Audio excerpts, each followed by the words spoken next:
Hello and welcome to FusionQA, episode number 8 of using Selenium with Ruby. In today's episode, we will learn how to interact with checkboxes using Selenium and Ruby. So let's get started. I have my IRB interactive Ruby session already loaded. So I'm going to first load up my Chrome browser here. And now we're just going to go to our demo page for today's example. So I've stored the Chrome browser in a variable called driver so I can interact with it easier. And we've pulled up this demo web page here specifically just for checkboxes. So we see there's a few checkboxes, 2 checkboxes here.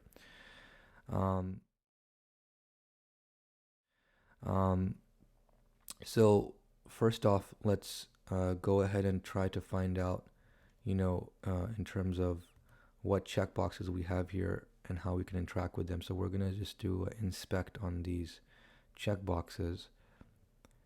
And when I inspect these checkboxes, what we see here is we have, they're almost the same. They're basically the same. See, they're together, they're in this form, and then the ID for the checkboxes is just checkboxes.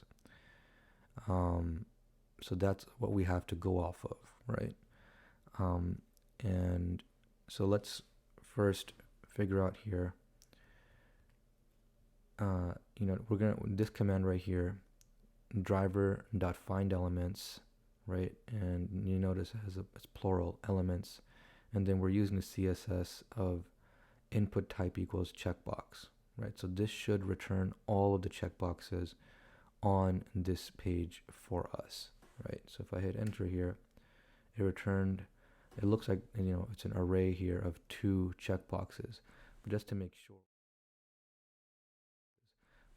sure, what we can do is dot count on that. If we add the dot count method on that last command, it should return to us the number of checkboxes on the web page. So there we have it. It says 2. So we have 2 checkboxes on this web page. Now,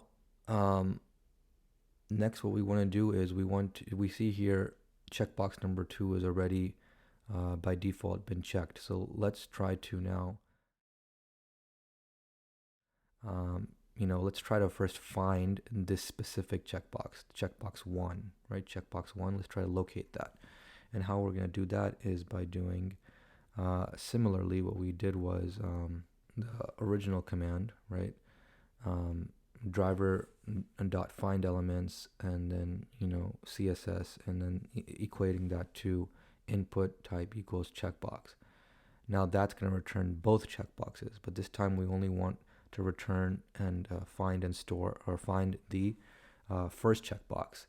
So what we have to do is we have to put in the brackets 0, right, to return the first checkbox. But that's because the index starts with 0, right? It'll always start with 0. It goes 0, 1, 2, right? So anytime you want to locate the first of an object, you're going to start it with 0. So this will be checkbox 1 will be referred to as 0, and then checkbox 2 would be 1. So if we do this right here, this should return to us the first checkbox, okay? And what I also want to do is I want to store that first checkbox that we just located into a variable. So we're going to call it first, and then you can do something like this, first equals, and then if you do underscore, first equals underscore, that'll store the last command in the variable called first, right? So first is now equal to this first checkbox, okay? The first variable is equal to this first checkbox. Now what we want to do is we want to click on that checkbox, right? So what we can do is, you notice here it's not clicked right now, it's not selected, right? It's not selected at all, the first checkbox. So what we could do is we could just do first dot click, and you'll notice here when I do that, it'll click it'll select that checkbox. See that? It selected the checkbox, right?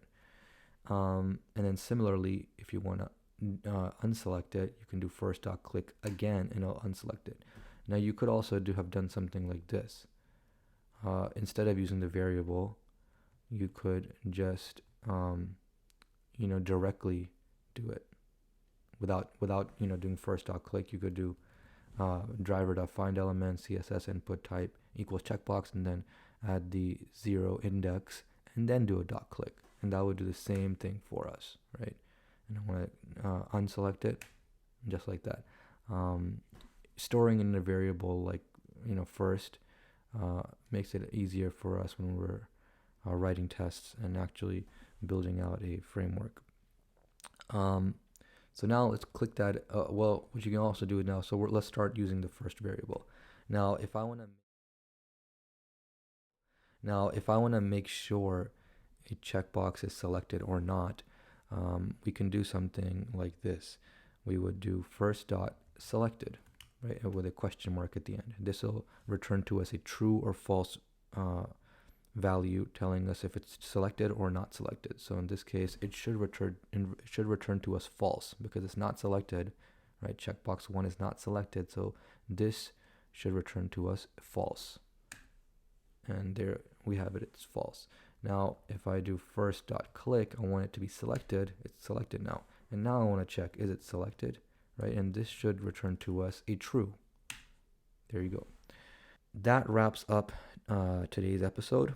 I hope it was of benefit. And if you have any questions or suggestions, please leave a comment below or email me at Farooq@FusionQA.net. Don't forget to like and subscribe. Connect with us on social media. The show notes and other details are in the description. Thanks for watching.